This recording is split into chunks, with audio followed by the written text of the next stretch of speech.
আসসালামু আলাইকুম সবাইকে। সবাই কেমন আছেন? আশা করি ভালো। আজকে চলে আসলাম রান্নার কিছু ভিডিও নিয়ে। বাসায় যেহেতু আম্মু ছিল না, রান্নার ভার আমার উপরে ছিল, তো আমি এখানে রান্না করব কি তাই আপনাদের দেখাবো। এখানে এক চুলায় শাক ভাজি বসিয়ে দিয়েছি, আরেক চুলায় মাছ ভাজছিলাম তরকারি রান্নার জন্য।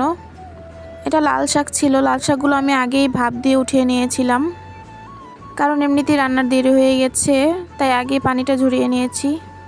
তো এই তো বলতে বলতে এদিকে আমার শাকভাজিটা করা শেষ। মাছও কিছু ভাজা হয়েছে আর কিছু বাকি আছে। তো শাকভাজিটা যেহেতু হয়ে গেছে, এখানে ভাতটা বসিয়ে দিয়েছি। নিহাদের আব্বু আবার দুপুরে এই বাসায় আসবে খাবার জন্য, তাই তাড়াতাড়ি করছিলাম সব কিছু। মাছগুলো সব ভাজা হয়ে গেছে, এখন তরকারি বসানোর পালা। তো এখানে কড়াইতে তেল দিয়ে দিয়েছি, তেলটা গরম হলে এক একে পেঁয়াজ মরিচ দিয়ে দেব। এই তো তেলটা গরম হয়ে এসেছে, আর তেলের মধ্যে পেঁয়াজ মরিচ দিয়ে দিচ্ছিলাম ভাজার জন্য। এই তো পেঁয়াজ মরিচ অনেকটা ভাজা হয়ে গেছে, তরকারিতে বেশি না ভেজে দিলেও চলে পেঁয়াজটা, তাই আমি আর বেশি ভাজলাম না তরকারির জন্য। এখন একটু পানি দিয়ে সব ধরনের মশলাপাতি দিয়ে দেব, যেমন লবণ, হলুদ, মরিচ, ধনিয়া গুঁড়ো। এখন সব কিছু একসাথে মিশিয়ে অনেকটা কষিয়ে নেব তরকারির জন্য। মশলাটা কষানো শেষ, এখন ধুয়ে রাখা সিম আলুগুলো দিয়ে দেব। এদিকে আমার ভাতটাও বলক চলে এসেছে, আর সিম আলুগুলো আমি ভালো করে নেড়ে মিশিয়ে নিয়েছি। সিম আর আলুগুলো ভালো করে কষিয়ে নিয়েছি, এখন পরিমাণ মতো পানি দেওয়ার পালা। এই তো আমার তরকারিতে পরিমাণ মতো পানি দেওয়া হয়ে গেছে।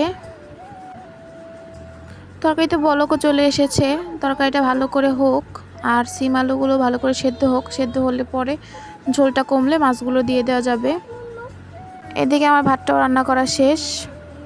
ওই দিন সব কিছু একটু তাড়াহুড়া করে করেছিলাম, কারণ আপনাদের ভাইয়ার আসার সময় হয়ে গেছিলো আর আমার রান্না বসাতেও দেরি হয়ে গেছিলো।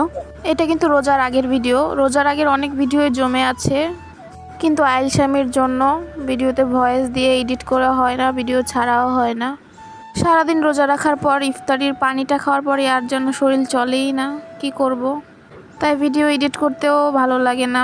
এইদিকে তো ভিডিও এডিট করে না ছাড়লে পেজের 12টা বেজে যায়। যারা পেজ চালায় তারা জানে একটা পেজ দাঁড়া করাতে যে কতটা কষ্ট। নিয়মিত ভিডিও বানাও, ভিডিও এডিট করো, ভিডিও ছাড়ো। তো ভাবতাম এগুলো শুধু মুখের কথা, ভিডিও বানানো যে কত সহজ আর ছাড়াও কত সহজ। যারা বানায় তারাই শুধু এখন বুঝে, যেমন আমি এখন বুঝছি। এদিকে তো আমার তরকারি রান্না করা শেষ হয়ে যায়, কিন্তু নিহাদের জন্য যে ডিম ভেজে রেখেছি সেটা রান্না করব ভুলেই গেছিলাম। আমি চুলা বন্ধ করে চলে যাচ্ছিলাম, পরে মনে পড়লো যে আমার ছেলেটা কি দিয়ে ভাত খাবে, তো তৎক্ষণাৎ আবার চুলাটা অন করে নিহাদের জন্য ডিম ভুনা করে নিলাম। অনেক বকবক করেছি, আজকে আর না করি। এখানে এই ভিডিওটা শেষ করছি। সবাই লাইক, কমেন্ট আর শেয়ার করে দেবেন। তো সবাই ভালো থাকবেন। আল্লাহ হাফেজ।